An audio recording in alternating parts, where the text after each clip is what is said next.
In the early morning hours of April in 1991, a hotel manager was climbing up the stairs to the second floor of a small hotel located in Krkonoše in the Czech Republic. A couple of the hotel staff brought a jacket and a small travel bag to him that morning, and so as a good Samaritan, the hotel manager decided to bring those items up to the guest's bedroom.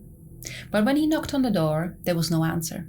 So with the spare key he had on him, the hotel manager proceeded to open the door, but nothing could prepare him for what he was about to see inside. Before we go any further, my name is Andrea Scott, and I retell stories that are based on true events that you probably have never heard of. So if that's something that might interest you, then please do stick around, because that's all I do every week. Viewers' discretion is advised because a lot of this content is quite graphic, so it might upset some of the viewers and listeners. Now go ask your favorite barista to make you a hot white chocolate to go, and let's get into our today's story called Good Friends.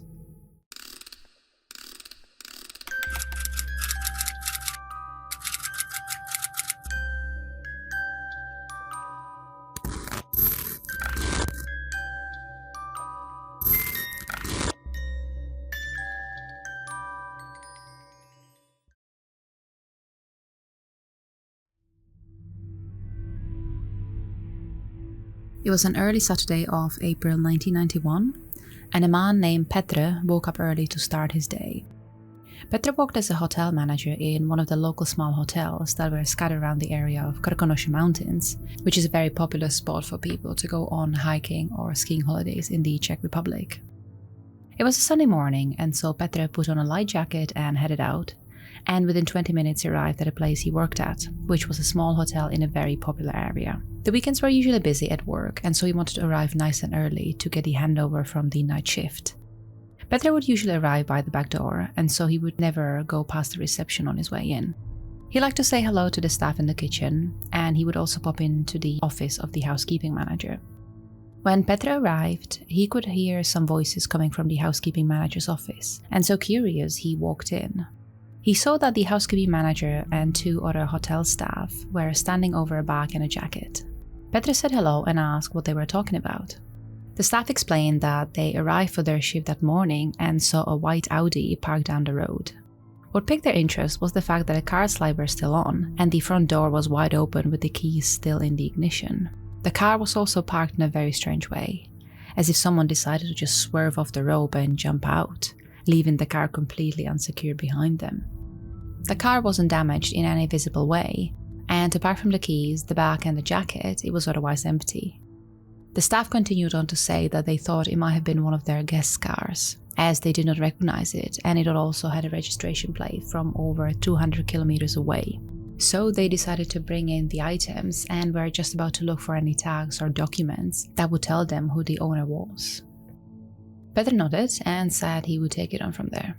He scooped out the items and brought them to the reception. He didn't particularly want to go through the person's bag, but he quickly found that it had a name tag, and so all he needed to do now was to cross-check the book of guests and hope that one of the names would be a match. And it would turn out that it was. The guest, named Roman, appeared to have checked in the night before. Petr stopped to think for a moment. He thought the way the car was left was strange, but equally Petr had seen guests do unusual things.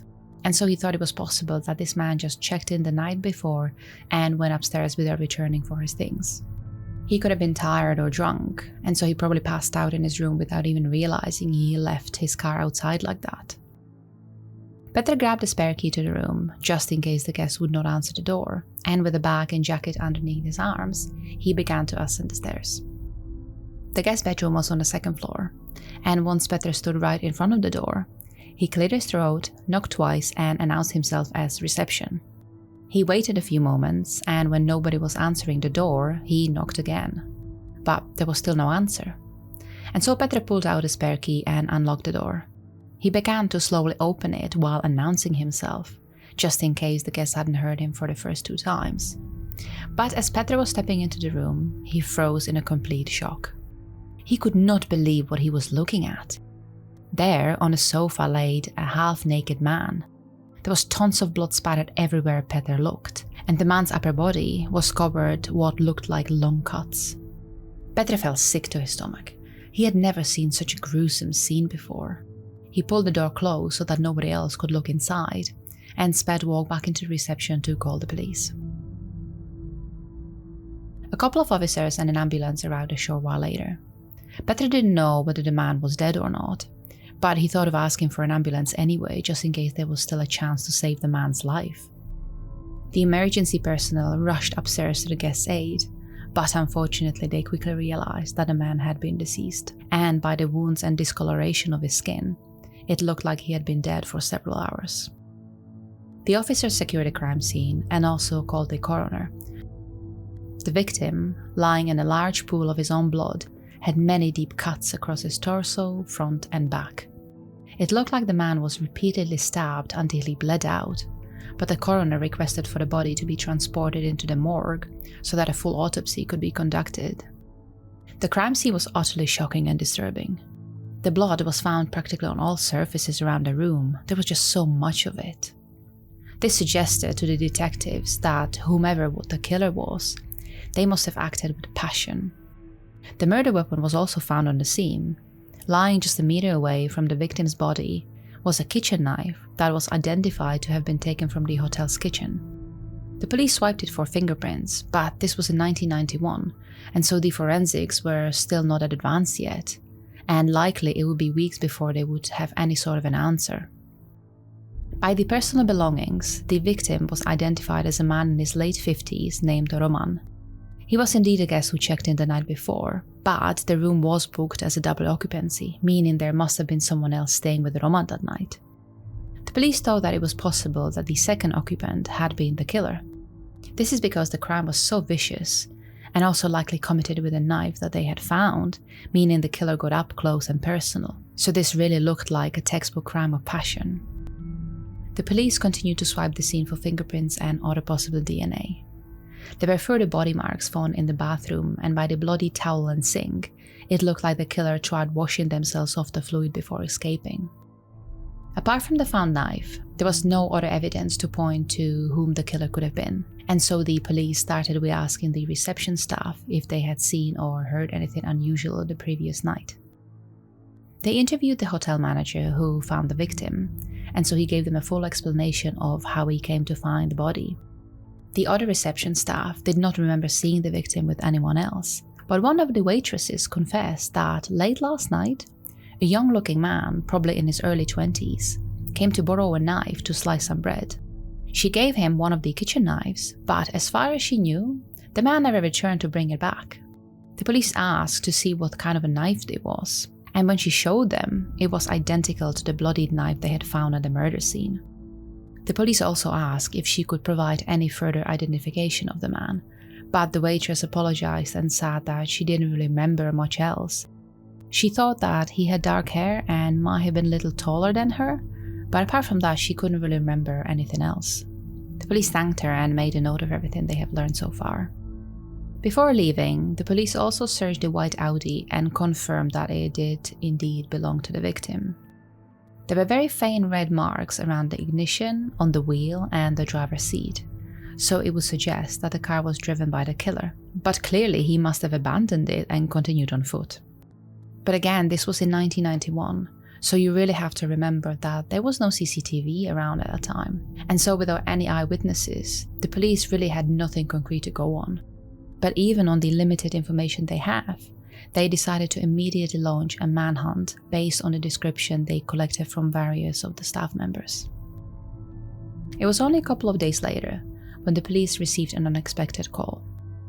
The person calling sounded very nervous and their voice was shaking, but they insisted that they had valuable information about the crime they had heard about on the news and that they wanted to come into the station right away. The police agreed to set up an interview room, and when the person arrived and sat in front of the officers, they had to compose themselves a little bit because they were still visibly shaken. But then they slowly launched into a story so detailed that by the end of it, the police knew exactly whom the killer was, and so they could have gone on to make an arrest. Based on all the interviews conducted during the investigation process and evidence found at the crime scene, here is what police believe happened on the night when Roman was viciously attacked in a small hotel in the Kirkonoše Mountains. The killer had been friends with Roman for years. They actually met in a bar where the killer used to work as one of the waiters. Roman was known for keeping a company of younger men around him, and he had also been known to be very generous, usually covering the entire bill for whomever he was dining and drinking with that night. And so the killer got closer to Roman and struck up a conversation, and soon enough they would be hanging out together, going to all sorts of places, and they would also start a romantic relationship together. This would only last for a few months until the killer went on to join the army, and after he returned, he actually ended up marrying a woman he had only known for a very short time. This was mostly just an attempt to finally break free from his homosexuality, for which the killer felt very ashamed of, and since his childhood was constantly made fun of by his peers. He even ended up in a court over an assault, as he just could not stand the jokes anymore, and so he snapped and beat the young man that was making fun of him until the police was called and pulled the two apart. But even during his marriage, the killer stayed in touch with Roman, and the pair would keep on meeting up. This behavior was taking a toll on the killer's life and mental state, and so he would start drinking heavily. This was no different on the day of Roman's murder. The killer was in one of the low moods, and so he started drinking early that morning, and by lunchtime he would actually swap beer for spirits. By the time he was leaving the pub in the middle of the afternoon, he stumbled into a liquor store and bought a bottle of red wine to go. When the killer got home, his wife was already waiting for him, and the pair ended up having yet another bitter argument over the killer's drinking. The killer couldn't take it anymore. He said to his wife that he was leaving and dialed his lover's, Roman's, number and asked him to drive him to the killer's mother's house. Roman had helped him many times before, and so that even now he was 200 kilometers away, he agreed to come and pick him up. The killer grabbed the bottle of wine and left the house. He waited for Roman outside, and when he finally appeared in his white Audi a few hours later, the killer hopped in and immediately began unloading his troubles onto Roman. Roman listened for a bit and then suggested heading to a nearby disco to lighten the killer's mood. A bit of dancing never hurt anyone. The killer agreed, and so the pair drove off to the town over and pulled into a parking lot of a local bar that was known for being gay-friendly.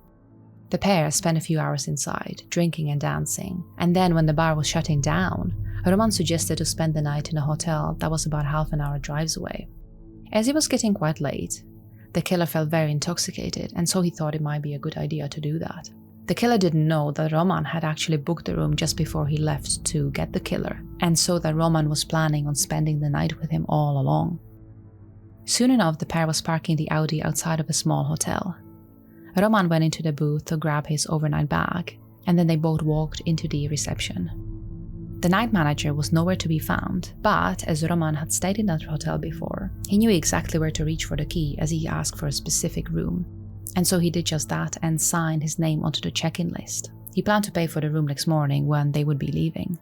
And so the pair walked up to 2 flights of stairs and soon enough were unlocking a door to a cozy room big enough to fit a double bed, a sofa, and a large adjacent bathroom fitted with a bath.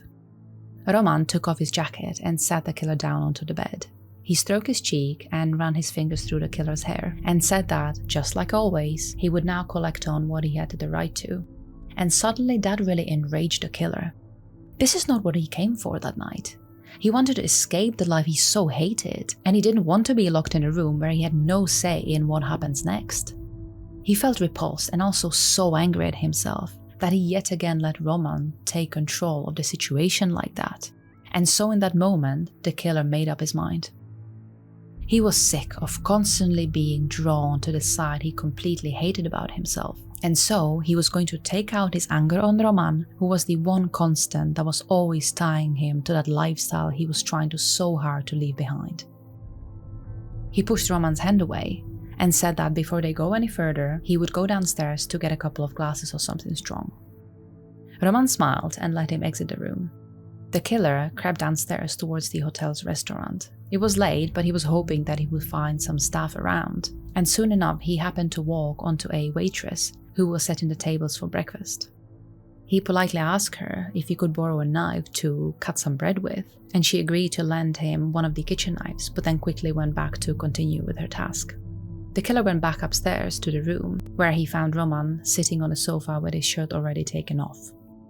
The sight of that really enraged the killer, and so he leapt onto Roman and started stabbing the man's torso aimlessly.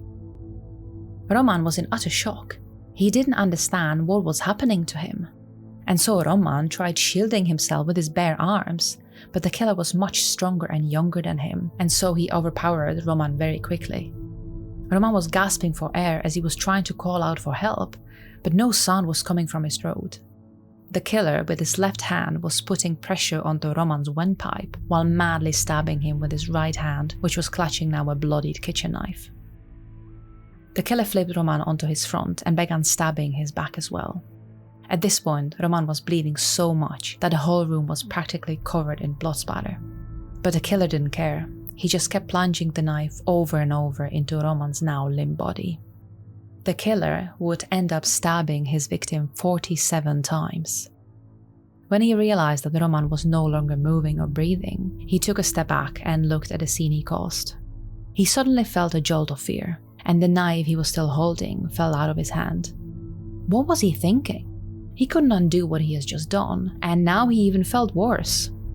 He went on to wash the blood off himself in the bathroom, but his clothes were so soaked from all the blood that it was not really coming off.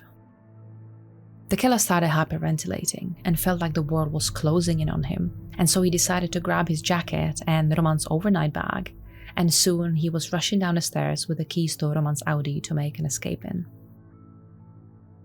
The killer hastily unlocked the car and threw the jacket and bag inside, and started fumbling with the keys to start the engine. He managed to start the car, but then only after driving it for a few hundred meters, he lost control of it and swerved off the road.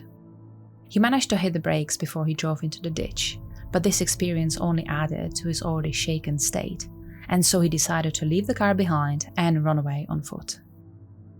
He ran all the way back home, and, completely exhausted, once he got there, he stripped off the bloodied clothes and laid next to his wife in bed.